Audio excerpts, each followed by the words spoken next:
বিধানসভাত চৰকাৰৰ ব্যৰ্থতা উদঙালে বিজেপি বিধায়কে মহানগৰীৰ পাহাৰত এটুপি বিশুদ্ধ খোৱা পানীৰ পৰা বঞ্চিত ৰাইজ বছৰৰ পিছত বছৰ ধৰি সম্পূৰ্ণ নহল মহানগৰীৰ পানী যোগান আঁচনি স্মাৰ্ট চিটিৰ নাগৰিকক এটুপি বিশুদ্ধ খোৱা পানী দিব নোৱাৰাটো দুৰ্ভাগ্যজনক আখ্যা গুৱাহাটী মহানগৰীৰ বাসিন্দাসকলক বিশুদ্ধ খোৱা পানী যোগানৰ নামত বিগত সময়ছোৱাত বহু প্ৰতিশ্ৰুতি দিলে শাসকীয় দল তথা চৰকাৰে আনকি কেইবাখনো খোৱা পানী যোগান আঁচনি ৰূপায়ণৰ নামত চৰকাৰে ব্যয় কৰিলে হেজাৰ কোটি টকা কিন্তু আজিলৈকে সম্পূৰ্ণ হৈ নুঠিল অধিকাংশ আঁচনিয়ে দুই এখন আঁচনিৰ নিৰ্মাণ কাৰ্য প্ৰায় 90% সম্পূৰ্ণ হৈ উঠিছে যদিও বহু এলেকাত এতিয়াও আৰম্ভ নহল পানী যোগান ব্যৱস্থা মহানগৰীৰ বিভিন্ন পাহাৰত বসবাস কৰা লোকসকল আজিও বঞ্চিত হৈ আছে এটুপি বিশুদ্ধ খোৱা পানীৰ পৰা নিতেও গাঁঠিৰ ধন ভাঙি পানী ক্ৰয় কৰি জীৱন নিৰ্বাহ কৰিবলগীয়া হৈছে মহানগৰীৰ পাহাৰত বসবাস কৰা লোকসকলে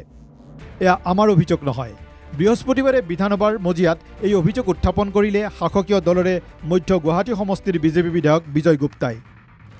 দুৰ্গাখৰৰ পাহাৰৰ ধৰি 11 number 12 number 13 number 20 number 21 number আৰু 27 নম্বৰ ৱাৰ্ডৰ বিভিন্ন পাহাৰীয়া অঞ্চলৰ বাসিন্দাসকলে দীৰ্ঘদিন ধৰি বিশুদ্ধ খোৱা পানী অভাৱত জীয়াই থাকিব লগা হৈছে এই অঞ্চলসমূহত প্ৰায় 80,000 লোক বাস কৰে কিন্তু দুখৰ বিষয় যে আজিও তেওঁলোকৰ নিয়মীয়া আৰু পৰ্যাপ্ত খোৱা পানীৰ সুবিধাৰ পৰা বঞ্চিত হৈ আছে এই অঞ্চলৰ ৰাইজে প্ৰতিদিন হাজাৰ হাজাৰ টকাৰ পানী কিনি ব্যৱহাৰ কৰিব লগা হয় বিধানসভাত বিজেপি বিধায়ক বিজয় গুপ্তাৰ লগতে মন্তব্য মেট্ৰপলিটান তথা স্মাৰ্ট চিটিৰ নাগৰিকে বিশুদ্ধ খোৱা পানী লাভ নকৰাটো দুৰ্ভাগ্যজনক আমাৰ ৰাইজে যেতিয়া আমি সমষ্টি যাওঁ কয় কি আমাক একো নালাগে পানী দিলে হৈ যায় এইটো গুৱাহাটী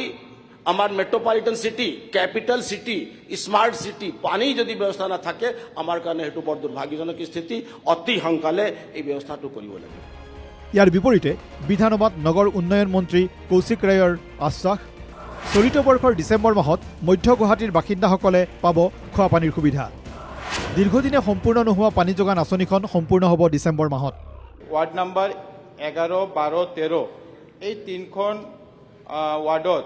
আমাৰ সাউথ ওয়েস্ট গুৱাহাটী যি প্ৰজেক্ট সাউথ ওয়েস্ট গুৱাহাটী প্ৰজেক্টৰ কাম চলি আছে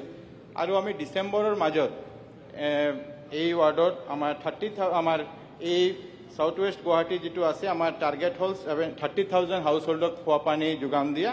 আমি ডিসেম্বৰ 26ৰ ভিতৰত সম্পূৰ্ণ কৰিম 21 নম্বৰ আৰু 27 নম্বৰ ৱাৰ্ড যে south central Guwahati water supply scheme সেইটো আমি ডিসেম্বৰৰ মাজত মাহৰ ভিতৰত 26 ডিসেম্বৰৰ ভিতৰত আমি সম্পূৰ্ণ কৰিম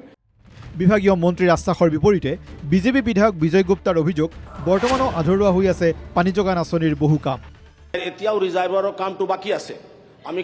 6টা ৰিজাৰ্ভাৰৰ ভিতৰত 2-3টা আমি দেখিছোঁ কি ৰিজাৰ্ভাৰৰ কামটো সম্পূৰ্ণ হোৱা নাই পাইপ লাইন লেঙৰ এতিয়ালৈকে কামটো হোৱাই নাই বহুত ঠাইত পাইপ লাইন বহাই নাই আৰু জিএমচি প্ৰথমতে এইটো জিএমচি আছিল তাৰপিছত জিএমচি সাৰেণ্ডাৰ কৰাৰ পিছতে জিএমডি ৱাটাৰ ৱৰ্কছ আহিল তাৰপিছত এতিয়া জাইকা এলএনটি এতিয়া জল বোৰ্ড তাৰপিছত এতিয়া নতুন নামকৰণ দক্ষিণ গুৱাহাটী পশ্চিম পানী যোগান দক্ষিণ মধ্য গুৱাহাটী পানী যোগান প্ৰকল্প নামকৰণ চেঞ্জ কৰিলে নহ'ব আমি বিচাৰিছোঁ কি আমাৰ এটা নিৰ্ধাৰিত যেটো সময় দিছে মাননীয় মন্ত্ৰী মহোদয় ডিচেম্বৰত যদি তেখেতে কৰিব পাৰে আমি অতি সুখী হ'ম নিউজ ডেস্ক ৰিপোৰ্ট NKTV+